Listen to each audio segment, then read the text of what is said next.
नमस्कार friends, रोषेघर channel को आपण मानको बहुत स्वागत।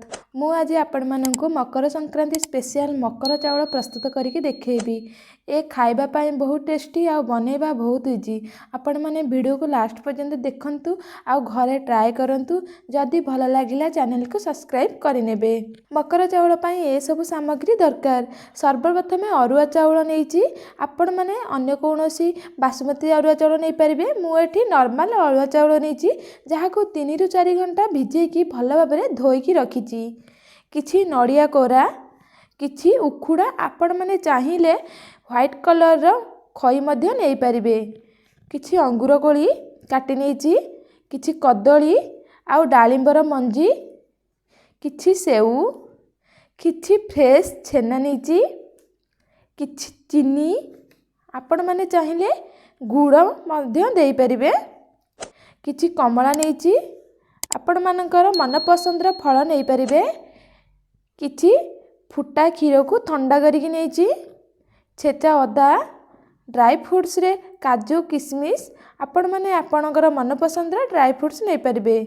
किछि गुजराती रो मंजी को छेचिक नैची आ गोलमरीच गुंड। आमे प्रथमे चाउल को ग्राइंडर रे बाटी नेबा। याको बेसी बाटिबेनी, सुजीर दाना भली ही ग्राइंड करिबे। देखंतु चाउल को एही पर ही ग्राइंड करिबे, जहा हाथ को टिके खदड़ा लागुथिबो। मोठी गोटे बाउल नै जाईची। आमे प्रथमे उखुड़ा को देबा आ कदली को मध्य दे देबा। आ अल्प अल्प क्षीर देकी कदली आ उखुड़ा को भल भाव में चकुटी नेबा। हाथ को भल भाव में सफा करिक ही चकुटिबे। ये हाथ रे ही चकटा हुए, ये चामच रे चकटा हुए नहीं।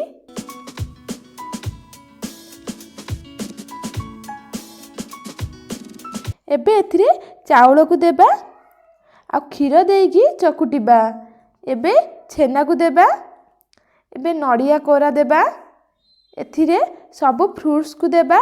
कमला, डालिंब, अंगूर, सेऊ को देकी भल भाव में गोली नेबा। एबे एथिरे चीनी देबा। आ आपण मानंकु जेतिकी मिठा दरकार से हिसाब रे चीनी रो क्वांटिटी कम बेसी करि परिबे। एबे एथिरे गुजराती रो गुंड, गोलमरीच रो गुंड आउ छेचा अदा को देकी गोळेई नेबा।